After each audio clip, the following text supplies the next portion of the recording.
Hello everyone, आप कैसे हो? मैं Ankul Yadav, am paramedical qualified. आज हम बात करने वाले हैं एनसीईआरटी रीडिंग की। ये एनसीईआरटी रीडिंग बहुत ही इंपॉर्टेंट है नीट पॉइंट ऑफ व्यू से। तो कैसे एनसीईआरटी रीडिंग करनी है, कौन कौन से को हाईलाइट करना है, वो सब बताऊंगा। तो सेकंड लेक्चर है, तो ये कह रहा है कि इसकी बात करें reproduction likewise in a characteristic of living organism. जो रिप्रोडक्शन है वो करेक्टरिस्टिक फीचर है लिविंग ऑर्गेनिज्म का। कैसा फीचर है? करेक्टरिस्टिक फीचर है किसका? Living organism. आप क्या करो, साइड से ऐसे लिख लिया करो, growth can not defining feature. Growth कोई डिफाइनिंग फीचर नहीं है, करेक्टर कोई डिफाइनिंग फीचर नहीं है। जो growth living organism is due to, growth living organism में होता है और नॉन लिविंग ऑर्गेनिज्म में भी ग्रोथ देखने को मिलती है। तो आगे बात करेंगे। In a multi cellular organism reproduction refer to production of progeny processing feature more less similar those parents. ये कह रहा है कि जो पेरेंट से प्रोजनी बनती है जनरेशन टू जनरेशन, उनमें लेस या मोर सिमिलरिटी पेरेंट्स जैसी मिलेगी। जो बच्चे हैं वो माता पिता जैसे थोड़े बहुत सिमिलर होंगे। आगे कह रहा है in variably in implicitly refer to sexual reproduction organism reproduce by asexual meet. ये कह रहा है कि कुछ ऑर्गेनिज्म में एसेक्सुअल रिप्रोडक्शन भी करते हैं, जैसे फंजाई। फंजाई में क्या होता है? एसेक्सुअल रिप्रोडक्शन देखने को मिलता है। Fungi multiply spread easily due million of asexual spore to produce. ये कह रहा है कि फंजाई एसेक्सुअल रिप्रोडक्शन करके बहुत सारे मिलियन ऑफ स्पोर बना देती है। आगे lower organism like east, east की बात करें जिससे अल्कोहल बियर वाइन बनती है। एंड हाइड्रा की बात करें जो रैपिड मल्टीटेट होता है। एंड ऑब्जर्व बडिंग, इनमें ईस्ट और हाइड्रा में बडिंग देखी जाती है, जल्दी जल्दी विभाजन देखा जाता है। जो प्लेनेरिया होती है फ्लैटवर्म, उसमें रीजनरेशन होती है। सेल कुछ डेड हो जाती है तो बहुत सारी सेल दोबारा से रीजनरेट कर जाती है। आगे fragmented organism regenerate lost part of body become new organism. यदि बॉडी पार्ट का कोई सेल लॉस्ट हो गया तो वो थोड़े समय बाद क्या कर जाएगा? रीजनरेट कर जाएगा, सेल दोबारा से वहां उपस्थित हो जाएंगे। Fungi is filamentous algae protonema and mosses. Fungi की बात करें या एल्गी की बात करें या प्रोटोनोमा ब्रायोफाइट की बात करें या मोसिस टेरिडोफाइट की बात करें, all easily multiply by fragmentation. या एल्गी की बात करें या ब्रायोफाइट की बात करें या टेरिडोफाइट की बात करें साथियों, तो ये फ्रेगमेंटेशन के थ्रू बडिंग करते हैं, फ्रेगमेंटेशन होते हैं, मल्टीप्लाई फ्रेगमेंटेशन के थ्रू होते हैं। Then it comes unicellular organism like bacteria, algae, amoeba and reproduction synonymous with growth. यदि यूनिसेल्युलर ऑर्गेनिज्म की बात करें, बैक्टीरिया हो या एल्गी हो, ये क्या है? सिमिलर मतलब ग्रोथ दिखाते हैं, एक दूसरे के रिप्रेजेंटेटिव में ग्रोथ दिखाते हैं। Increase in number of cell be already defined growth equivalent increase number of cell number. ये कह रहा है कि ग्रोथ हम तब मानेंगे जब इंक्रीज हो जाएंगे सेल नंबर की संख्या।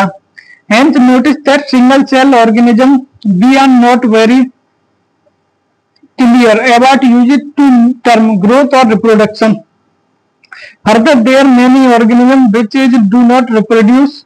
कह रहा है कि ज्यादातर ऑर्गेनिज्म ग्रोथ और रिप्रोडक्शन दिखेंगे, पर कुछ ऑर्गेनिज्म है वो डू नॉट रिप्रोड्यूस, वो रिप्रोड्यूस में होंगे। जैसे ये बात कर रहा है म्यूल स्ट्राइल वर्कर भी इनफर्टाइल ह्यूमन कपल्स, ये म्यूल की बात कर रहा है। कहते हैं कि जब ये कहते हैं कि जब मेल डंकी का क्रॉस फीमेल हॉर्स के साथ कराएंगे तो खच्चर म्यूल बनेगा, या फीमेल हॉर्स का फीमेल डंकी का क्रॉस मेल हॉर्स के साथ कराएंगे तो हिरनी बनेगी, हिंडी बनेगी। तो ये क्या है? जो हिंदी और म्यूल होता है ये कभी बच्चे उत्पन्न नहीं करते। आगे की बात करेंगे। Reproduction also can not all inclusive defining characteristic of living organism. इसलिए रिप्रोडक्शन को डिफाइनिंग कैरेक्टर फीचर नहीं कहते लिविंग ऑर्गेनिज्म का। Non living object capable reproducing replicating. और ये कह रहा है कि जो नॉन लिविंग ऑब्जेक्ट होते हैं वे भी कैपेबल होते हैं मल्टीप्लाई करने को, कैपेबल और रेप्लिकेटिंग करने को, डिवाइड है।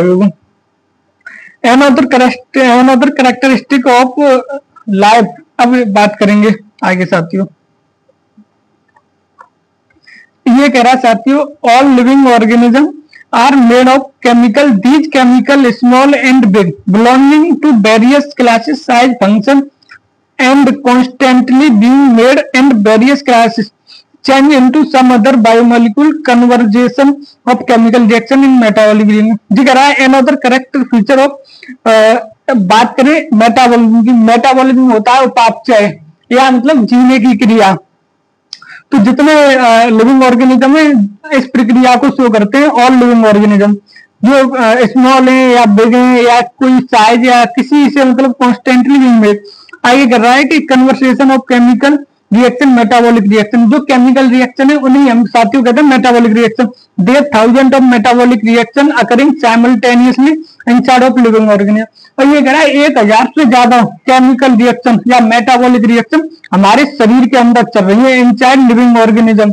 इनसाइड लिविंग ऑर्गेनिज्म के अंदर चल रही है साथियों, इनसाइड लिविंग ऑर्गेनिज्म के अंदर चल रही है। तो आपको क्या करना है कि शॉर्ट में यही एनसीईआरटी के साइड में लिख लो। प्लेनेरिया फ्लैटवर्म क्या शो करते हैं, regeneration, hydra multicellular filamentous cell की लिवर्ट इन मोसिस तो फ्रेगमेंटेशन करते हैं, making anabolism catabolism, synonyms growth होता है, बैक्टीरियल तो साइनोनिम्स ग्रोथ होता है वो बैक्टीरिया एल्गी और अमीबा शो करता है। ऐसे लिख लिया करो जिससे याद करने में तसल्ली हुआ करेगी। साथियों आगे की बात करते हैं। काई की तेरी साथियों उम्मीद है आप लोग चैनल को सपोर्ट करोगे। तो साथियों आगे हम बात करने वाले हैं। ये कह रहा है कि आपको दिख रहा होगा, एक मिनट दिख रहा होगा, यूनिसेलुलर एक कोश की, मल्टी सेलुलर बहुकोश की, all plant animal fungi and microbe executive metabolism. ये कह रहा है चाहे हम एनिमल की बात करें, चाहे हम फंजाई की बात करें कवक की, और चाहे माइक्रोब की बात करें, सब मेटाबॉलिज्म शो करेंगे। अब उपापचय सब शो करेंगे। Sum total of all chemical reaction occurring in our body metabolism, non living object activity metabolism. ये कह रहा है जो नॉन लिविंग है वो भी मेटाबॉलिज्म शो करेंगे। नॉन लिविंग ऑर्गेनिज्म में नॉन लिविंग तो मेटाबॉलिज्म,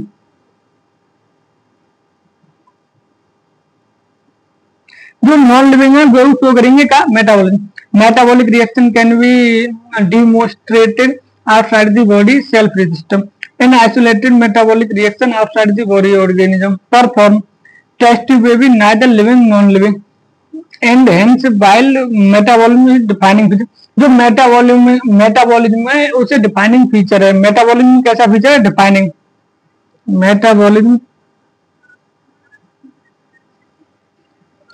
मेटाबॉलिज्म डिफाइनिंग फीचर, क्योंकि उसे लिविंग नॉन लिविंग दोनों शो करते हैं, इसलिए मेटाबॉलिज्म कैसा फीचर है? डिफाइनिंग फीचर है। Metabolic reaction in outside the body cell free system, metabolism defining feature of living organism.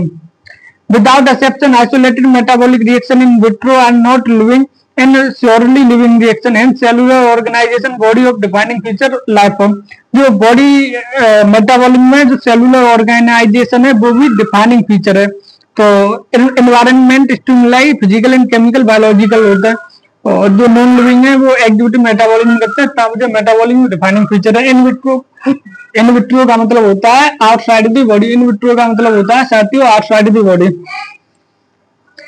आगे की बात करेंगे। अगर perhaps most obvious technically complicated feature of living organism ability to sense their surrounding environment and respond environment stimuli which could be physical chemical biological। यदि environment stimuli की बात करें तो फिजिकल होंगे, फिजिकल केमिकल होंगे और बायोलॉजिकल होंगे। Sense environment through organ plant respond external factor like light water temperature. ये प्लांट के एक्सटर्नल फैक्टर की बात करें तो तुम्हारा है जो लाइट है, जब वाटर है जो, टेम्परेचर है जो, and other organism pollutant. All organism from prokaryotic most complex eukaryotic. जी कह रहा है कि ऑल ऑर्गेनिज्म में बात करें तो प्रोकैरियोटिक होते हैं वो मोस्ट कॉम्प्लेक्स होते हैं यूकैरियोटिक की तुलना में। Can change and respond environment cause photo period of effect production seasonal period. और जो कह रहा है कि जो रिप्रोडक्टिव कुछ होता है वो सीजनल ब्रीडर होता है, सीजन पर ही बच्चा जन्म देंगे। बहुत प्लांट एंड एनिमल और all organism handle chemical entering their body, all organism therefore aware to surrounding human being, only organism WHO are aware himself। जो कह रहा है जो ह्यूमन बीइंग है उन्हें WHO world health organization aware करता है कि इन चीजों से बचो। वो सेल्फ कॉन्शियस के बारे में बताता है, कॉन्शियस के बारे में बताता है, संवेदना के बारे में। बिकम डिफाइनिंग फीचर ऑफ, यदि बात करें सेल्फ कॉन्शियस की, जो डिफाइनिंग फीचर होता है जो अवेयर करता है WHO। आगे की बात करेंगे। When come to human being, all more difficult defining the living state. Observe patent in lying coma in hospital, virtually supported in machine which replace heart and lung। ये कह रहा है कि जब व्यक्ति लिविंग स्टेट में तब हम ऑब्जर्व नहीं कर पा रहे, पर जब वो व्यक्ति मशीन में हॉस्पिटल में एडमिट है तब हम उसमें कॉन्शियस, यदि वो फिर नॉन लिविंग के समान है जब उसमें रिप्लेस हो रहा है हार्ट या लंग। नो, तो उसमें हम सेल्फ कॉन्शियस नहीं देख पाएंगे। Are such in patient never come back to normal life, living non living. तो फिर जब वो उस पीरियड है तो फिर उसे नॉन लिविंग कहेंगे। आगे higher classes will come no living phenomena due to underlying interaction property of tissue and are not present in constituent cell but arise result of interaction among these constituent। similarity property of cellular organelle are not present in the molecular constituent in organelle arise result of interaction of molecular component। ये कह रहा है कि small component मिलके एक बड़ा result देते हैं जो मॉलिकुलर रिजल्ट कह सकते हैं हम। आगे interaction result emergent property of higher level organism, this phenomena to in hierarchy फिर इसी से एक हायरार्की बन जाती है जो टैक्सोनॉमी कहते हैं, जो ऑर्गन लेवल पर चली जाती है। In therefore can living organism are self replicating. जो लिविंग ऑर्गेनिज्म है वो सेल्फ रेप्लिकेटिंग करने लगते हैं। Evolving self regulating in interactive system capable reproduce responding external stimuli, जो पिंच वाले पे एक्सटर्नल स्टिमुलाई के through. Biology of the story in life of earth, biology story evolution living organism earth. All living organism present past future link into another sharing common genetic material in varying degree. ये कह रहा है जो genetic material है वो parents to parents very करता है। और लिविंग ऑर्गेनिज्म पास्ट से आए होंगे, प्रेजेंट में रहेंगे, फिर फ्यूचर में रहेंगे एंड लिंक करेंगे एक दूसरे से।